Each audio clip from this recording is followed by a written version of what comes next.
काही सापडू राहिलं का नाही? काही किती सापडलं काही आंब्यात घाम किती आला? ऐकायला नाही येत वाटतं. ऐकू नाही येत.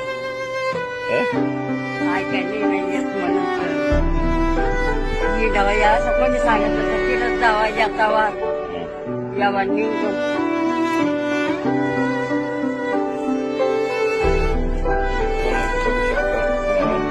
शेत आहे.